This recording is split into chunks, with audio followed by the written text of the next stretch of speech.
ಪುತ್ತೂರಿನ ಮಹತೋಭಾರ ಮಹಾಲಿಂಗೇಶ್ವರ ಕ್ಷೇತ್ರದ ಇತಿಹಾಸವೇ ಒಂದು ರೋಚಕ ಘಟ್ಟ ಅಥವಾ ರೋಚಕ ಕಥೆ ಅಂತ ಹೇಳ್ಬೋದು. ಆ ಇತಿಹಾಸವನ್ನು ನಾವು ಕೆದಕ್ತಾ ಹೋದಾಗ ಅಥವಾ ಹಿಂದಿನ ಪುರಾಣಗಳಲ್ಲಿ ಬಂದಂಥ ಪ್ರತೀತಿಗಳನ್ನು ಕೆದಕ್ತಾ ಹೋದಾಗ ಒಂದು ಮೈನವಿರೇಳಿಸುತ್ತೆ. ಅಂತಹ ಒಂದು ಕಥೆಯನ್ನು ನಮ್ಮ ಜೊತೆಗೆ ಹಂಚಿಕೊಳ್ಳಿಕ್ಕಿದ್ದಾರೆ ಜಗನ್ಯೂಸ್ ರಾವ್ ಸರ್. ಈ ಒಂದು ಮಹತೋಭಾರ ಮಹಾಲಿಂಗೇಶ್ವರ ಕ್ಷೇತ್ರದ ಇತಿಹಾಸದಲ್ಲಿ ಆನೆ ಬರುತ್ತೆ, ಆನೆಯ ಚಿತ್ರ ಆಗಿರುವಂಥದ್ದು ಬರುತ್ತೆ, ಜೊತೆಗೆ ಆ ಒಂದು ಲಿಂಗ ಅಂಗೈಯಲ್ಲಿದ್ದದ್ದು ದೊಡ್ಡ ಗಾತ್ರದಲ್ಲಿ ಬೆಳೆದದ್ದು ಬರುತ್ತೆ. ಎಲ್ಲ ಕಥೆಯನ್ನು ನಮಗೆ ತಿಳಿಸ್ಬೇಕು ನೀವೀಗ. ಹೇಳಿದಂತೆ ಇತಿಹಾಸ ಪ್ರಸಿದ್ಧ ಮಹಾಲಿಂಗೇಶ್ವರ ದೇವಸ್ಥಾನ, ಇತಿಹಾಸ ತಜ್ಞರು ಹೇಳುವ ಪ್ರಕಾರ ಇದೊಂದು 12ನೇ ಶತಮಾನದ ಹಿಂದಿನ ಒಂದು ಇತಿಹಾಸ ಇರುವಂಥ ದೇವಸ್ಥಾನ. ಇದು ದೇವಸ್ಥಾನ ರಚನೆ ಆದ ಬಗ್ಗೆ ಒಂದು ಚರಿತ್ರೆ ಏನು ಹೇಳ್ತದೆ ಅಂತ ಹೇಳಿದರೆ, ಕಾಶಿಯಿಂದ ಒಬ್ಬರು ವಿಪ್ರರು ಶಿವಲಿಂಗವನ್ನು, ಅದನ್ನು ಈ ಪೆಟ್ಟಿಗೆಯಲ್ಲಿ ಇಡುವಂಥ ಶಿವಲಿಂಗ, ಅದನ್ನು ಕೈಲಿಟ್ಟು ಪೂಜಿಸುವಂಥ ಒಂದು ಲಿಂಗವನ್ನು ಹಿಡ್ಕೊಂಡು ಈ ಕಡೆ ಉಪ್ಪಿನಂಗಡಿ ಬಳಿ ಬರ್ತಾರೆ. ಅವರು ಅದನ್ನು ಮತ್ತೊಂದು ವಿಪ್ರರಿಗೆ ಇದನ್ನು ನೆಲದಲ್ಲಿಟ್ಟು ಪೂಜೆ ಮಾಡಬಾರ್ದು ಅಂತ ಹೇಳುವ ಒಂದು ನಿರ್ದೇಶನದೊಂದಿಗೆ ನೀಡ್ತಾರೆ. ಆ ಹೊತ್ತಿಗೆ ಆ ವಿಪ್ರರು ಪುತ್ತೂರಿಗೆ ಬಂದು ಪುತ್ತೂರಿನ ಸ್ಥಳದಲ್ಲಿ ಅದನ್ನು ಮರುದಿವಸ ಅದನ್ನು ಪೂಜೆ ಮಾಡಬೇಕು. ಪೂಜೆ ಮಾಡಬೇಕಾದ್ರೆ ಏನಂದರೆ ಅದಕ್ಕೆ ಪೂಜಾ ಸಾಮಗ್ರಿಗಳು ಬೇಕು. ಆಗ ಬಂಗಾರಸರ ಅರಮನೆ ಇರ್ತದೆ, ಅಲ್ಲಿ ಹೋಗಿ ಅದಕ್ಕೆ ಪೂಜಾ ಸಾಮಗ್ರಿಯನ್ನು ಕೇಳ್ತಾರೆ. ಆ ಹೊತ್ತಲ್ಲಿ ಅಲ್ಲಿಂದ ಅದನ್ನು ಪಡ್ಕೊಂಡು ಇಲ್ಲಿ ಬಂದು ಅವರು ಮರೆತೋ ಅಥವಾ ಗೊತ್ತಿದ್ದೋ ಗೊತ್ತಿಲ್ಲದೆಯೋ ಅದನ್ನು ನೆಲದಲ್ಲಿಟ್ಟು ಆರಾಧನೆ ಮಾಡ್ತಾರೆ. ಹಾಗೆ ಆ ಶಿವನನ್ನು ಆರಾಧನೆ ಮಾಡಿದ ನಂತರ ಲಿಂಗವನ್ನು ತೆಗೆದು ಮತ್ತೆ ಪುನಃ ಪೆಟ್ಟಿಗೆಗೆ ಹಾಕಬೇಕು. ಆ ಹೊತ್ತಿಗೆ ಆ ಲಿಂಗ ಬರುವುದಿಲ್ಲ. ತುಂಬ ಪ್ರಯತ್ನ ಪಟ್ಟಾದ ನಂತರ ಮತ್ತೆ ರಾಜನಿಗೆ ಮೊರೆ ಹೋಗಿ ರಾಜನ ಆಳುಕಾಳುಗಳು ಬಂದು ಆ ಲಿಂಗವನ್ನು ತೆಗೆಯಲು ಪ್ರಯತ್ನ ಮಾಡ್ತಾರೆ. ಆ ಸಣ್ಣದಿದ್ದಂಥ ಲಿಂಗ ಬೃಹದಾಕಾರವಾಗಿ ಮಹಾಲಿಂಗವಾಗಿ ಯಾವುದೇ ಕಾರಣಕ್ಕೂ ನೆಲದಿಂದ ಬರುವುದಿಲ್ಲ. ಆ ಹೊತ್ತಿಗೆ ರಾಜ ತನ್ನ ಪಟ್ಟದ ಆನೆಯನ್ನು ಕಳಿಸಿಕೊಡ್ತಾನೆ.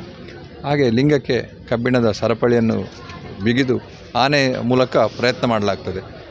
ಹಾಗೆ ಆನೆ ಎಳೀತಿದ್ದಾಗೆ ಆ ಮಹಾಲಿಂಗನ ಇಲ್ಲೇ ಪುತ್ತೂರಲ್ಲಿ ನಿಲ್ಲಕ್ಕೆ ಸಂಕಲ್ಪ ಮಾಡಿದ ಕಾರಣ ಆನೆ ಛಿದ್ರವಾಗಿ ದೂರ ಸ್ಥಳಗಳಿಗೆ ಅದರ ದೇಹದ ಭಾಗಗಳು ಎಸೆಯಲ್ಪಡ್ತದೆ. ಹಾಗಾಗಿ ಅದಕ್ಕೆ ಪೂರಕವಾಗಿ ಆ ಆನೆಗಳ ಅಂಗಾಂಗಗಳು ಬಿದ್ದ ಸ್ಥಳಗಳನ್ನು ಈಗಲೂ ಅದೇ ಹೆಸರಿಂದ ಪುತ್ತೂರಿನಲ್ಲಿ ಗುರುತಿಸಲಾಗ್ತದೆ. ನೀವು ಆನೆಯ ದಂತವನ್ನು ಅವನು ಕೊಂಬು ಅಂತ ಹೇಳ್ತೇವೆ, ಅದನ್ನು ಬಿದ್ದಲ್ಲಿಗೆ ಕೊಂಬೆಟ್ಟು ಅಂತ ಹೇಳುವ ಒಂದು ಸ್ಥಳ ಇದೆ. ಹಾಗೆ ತಲೆ ಬಿದ್ದ ಜಾಗಕ್ಕೆ ತಾಳೆಪ್ಪಾಡಿ ಅಂತೇಳಿ ಒಂದು ಜಾಗ ಇದೆ. ಹಾಗೆ ಬೆನ್ನು ಬಿದ್ದ ಜಾಗಕ್ಕೆ ಬೆರಿಪದವು ಅಂತ ಹೇಳ್ತಾರೆ.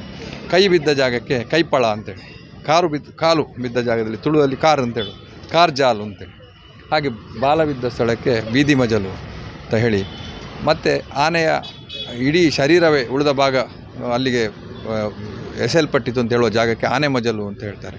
ಹಾಗೆ ಇಷ್ಟು ಸ್ಥಳಗಳು ಸಾಧಾರಣವಾಗಿ ನಾವು ಗುರುತಿಸಲ್ಪಡ್ತೇವೆ. ಆ ಆನೆಯ ಒಂದು ಇತಿಹಾಸ ಅದರಲ್ಲಿ ಹೇಳ್ತದೆ. ಹಾಗಾಗಿ ಅಂದಿನಿಂದ ಇಂದಿನವರೆಗೂ ಕೂಡ ಈ ಕ್ಷೇತ್ರಕ್ಕೆ ಆನೆಗೂ ನಿಷಿದ್ಧ ಇರ್ತದೆ. ಇಲ್ಲಿ ಯಾವುದೇ ನೀವು ಚಿತ್ರಣಗಳಲ್ಲಿ ಶಿಲ್ಪಕಲೆಗಳಲ್ಲಿ ನೋಡಿದರೆ ಆನೆಯ ಚಿತ್ರ ಇಲ್ಲ. ಎಲ್ಲಿಯೂ ನೀವು ಬ್ರಹ್ಮರಥದಲ್ಲೂ ನೋಡ್ಬೋದು, ಒಳಗಿನ ಎಲ್ಲ ಶಿಲ್ಪಕಲೆಗಳು ಆನೆಯನ್ನು ಚಿತ್ರಣ ರಚಿಸಲಾಗಿದೆ. ಹಾಗಾಗಿ ಅದೇ ರೀತಿಯಾಗಿ ಇಲ್ಲಿಯ ಕೆರೆಯ ನೀರು ಆನೆಗೆ ವಿಷಪ್ರಾಯವಾಗಿದೆ ಅಂತೇಳಿ ಒಂದು ಚರಿತ್ರೆ ಇದೆ. ಹಿಂದೊಂದು ಸಲ ಇಲ್ಲಿ ಆನೆ ಬಂದು ಇಲ್ಲಿ ನಿಂತಾಗ ರಾತ್ರಿ ತಂಗಿದಾಗ ಅದು ರಾದ್ದಾಂತ ಮಾಡಿ ಮತ್ತು ಮರುದಿನ ಒಂದು ಮಾವುತನನ್ನು ಕೊಂದು ಹೋದಂಥ ಇತಿಹಾಸ ಇತ್ತೀಚಿನ ಕೆಲವು ವರ್ಷಗಳ ಹಿಂದೆ ಇಲ್ಲಿ ನಡೆದಿದೆ.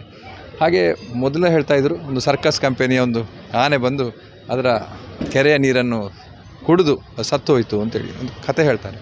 ಹಾಗಾಗಿ ಆ ಇತಿಹಾಸದ ಜೊತೆಗೆ ಆನೆಯ ಕತೆ ಕೂಡ ಇಲ್ಲಿ ಬರ್ತದೆ. ಅಂಥ ಒಂದು ಮಹಾಲಿಂಗ ಮತ್ತು ಇಲ್ಲೇ ನೆಲೆಯಾಗಿ ಮಹಾಲಿಂಗೇಶ್ವರನಾಗಿ ಆಮೇಲೆ ಬಂಗಾರಸರನ ಆ ಒಂದು ಸಹಾಯದೊಂದಿಗೆ ದೊಡ್ಡ ಗಜಪೃಷ್ಠದ ದೇವಾಲಯ ಇಲ್ಲಿ ನಿರ್ಮಾಣವಾಯಿತು. ಹಾಗೆ ಆ ಚರಿತ್ರೆ, ಆ ಮಹಾಲಿಂಗನ ದರ್ಶನಕ್ಕಾಗಿ ಇಡೀ ಪುತ್ತೂರಿಗೆ ಊರು ಪುತ್ತೂರಿನಲ್ಲಿ ಮಹಾಲಿಂಗೇಶ್ವರ ಹೇಗೆ ಅಂತ ಹೇಳಿದರೆ ಒಂದು ಯಾವುದೇ ಸೀಮೆ ಗ್ರಾಮದ ದೇವರಾಗಿ ಮಾತ್ರ ನೆಲೆಗೊಂಡಿಲ್ಲ, ಪ್ರತಿ ಮನೆಗಳಲ್ಲೂ ಕೂಡ ಆರಾಧನೆ ಮಾಡುವಂಥ ಒಂದು ದೇವನಾಗಿ ಕಂಗೊಳಿಸ್ತಾ ಇದ್ದಾನೆ.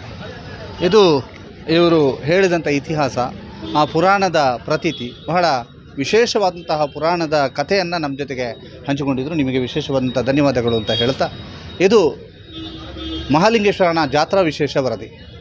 ಗೌತಮ್ ಶೆಟ್ಟಿ ಜೊತೆಗೆ ದಾಮೋದರ್ ದೊಂಡಲೆ, ಸುದ್ದಿ news, Puttur.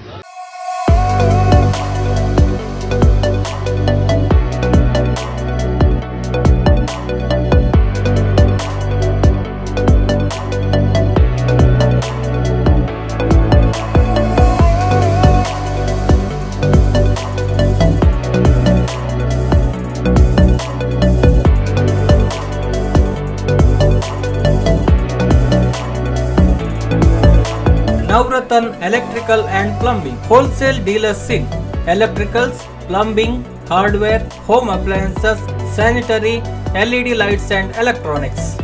All brands electronics and electrical items are under one roof. Navratna Electrical and Plumbing, opposite Sachin Traders, Main Road, Darpe, Puttur. Contact 8105973951, 9901784651, 9008216661, 08251 200 551.